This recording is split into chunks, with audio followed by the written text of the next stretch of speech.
Hey, if you're watching this video, then you're probably a lot like me where you kind of had this desire for love, but didn't feel like you're ready enough because you need to build yourself. And if you're a lot like me, maybe you tell yourself that you need to have your finances in order, you need to have the business set up, you need to, I don't know, not be a toxic ABB and lead girls on and end up in these toxic relationships. And that felt like me. Just for context, if you guys don't know, 5 years ago, I made the decision to stop dating completely. At the time, I was coming out of a kind of like, I don't know how long the relationship was now, but maybe a 7 year relationship. And then I ended up in like a 8 month kind of situationship.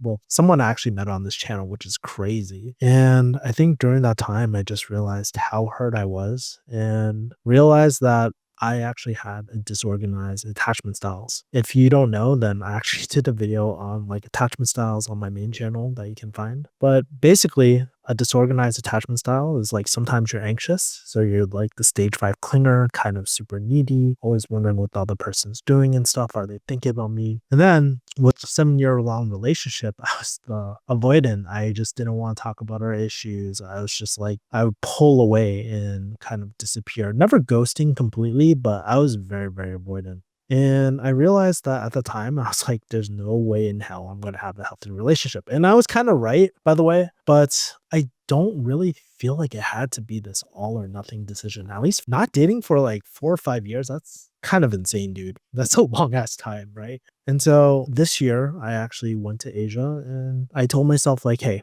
I'm going to enjoy Asia. I've been wanting to go enjoy Asia, to see all these countries for the last, like, I don't know, since I was 25. I'm 37 now. I was 36 when I went on my journey. But I told myself that I would really enjoy this trip to Asia and just do it for myself and experience it for myself. And during these last 5 years, I noticed myself saying certain things like, oh, Kevin, if you want to be in a relationship, you have to be super fit. I am trying to lean down right now, but I'm not like super, super ripped. And then I told myself, like, hey, Kevin, you have to be more financially responsible. I have the business up and running. And while my business is kind of stable at this point, it's not printing cash like it was like maybe a while ago, like during the ups and ups.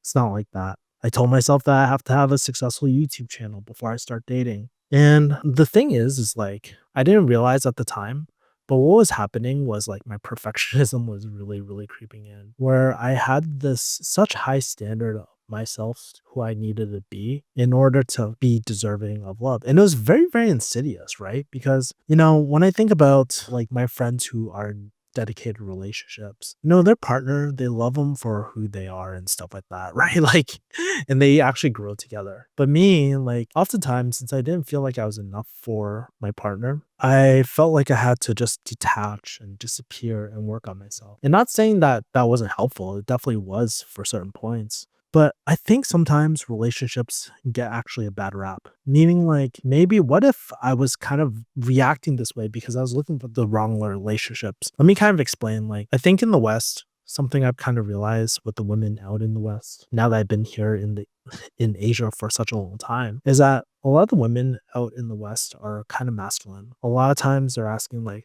"What are you gonna do for me? What are you gonna do for me?" I don't know. And this might trigger some people, but the truth is, like, as someone who is pretty responsible and wants to make my partner happy, I felt like I had all these things, all these obligations that I had to do just to find a girlfriend and stuff like that, which kind of up my brain, honestly, right? But now I'm in Asia.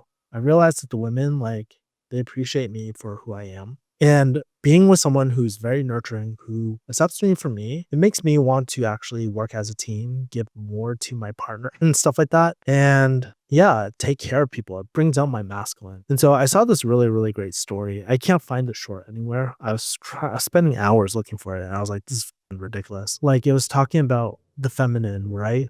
A man will like pay rent for the place, but then a woman will make it into a home by adding all these like small things and make it feel like comfortable. A guy will pay for like for like a hotel or a trip, right? But women tend to make it into a vacation. And so I think about this yin yang dynamic or this masculine feminine dynamic that was missing from my previous relationships. Not saying all the girls I dated were like that, They definitely weren't. Actually, I don't think I was actually ready for a relationship like that. What I wish I told myself back in the day was that, Kevin, it doesn't have to be an all or nothing. If you find the right partner, then you can find someone who can enhance your life. You can find someone who can make your life not only easier, but more enjoyable and bring out different aspects of yourself. And so for me, like, since I started dating and I actually just recently started seeing this girl, I realized that I just want to take care of her. I want to like start the family. I don't feel forced to, if that makes sense. Like I guess sometimes the Western women or the Western dating standards, they're just like, what are you going to do for me? And I feel like I'm forced to. But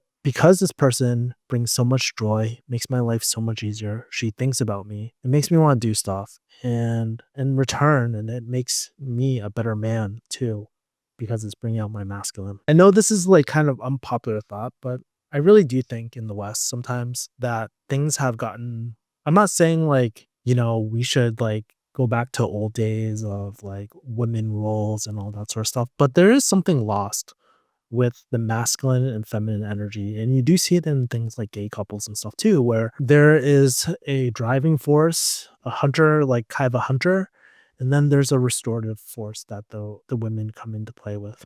But yeah, I think at the end of the day, like if you're kind of like a man just like myself, and you're trying to build a future and maybe you have these ambitious goals and all that, I would say one, read the Way of the Superior Man. Really good book on like understanding masculine and feminine dynamics. I also recommend reading Models by Mark Manson. It is such a great book. I'll leave links in below for you guys. But also, I think realizing that you don't have to be this perfect person to be deserving of a relationship. Oftentimes, it's probably better to find a partner who understands and who can actually grow with you and who will bring out that masculine side, which will make your work that much better because you have someone to restore yourself. For so long, I wondered why I always felt burnt out, why I always felt alone, why I felt like so misunderstood most of my life. But I realized like having this feminine energy, having this girl and multiple feminine women in my life has made my life so much better. And I wish I did it sooner. I wish I came to Asia way sooner. I'm not saying you should be a passport bro or anything like that, but just having feminine women in your life, man, it really makes a difference. Anyways, if you like yapping videos like this, please let me know. I'll talk to you guys next time. Peace.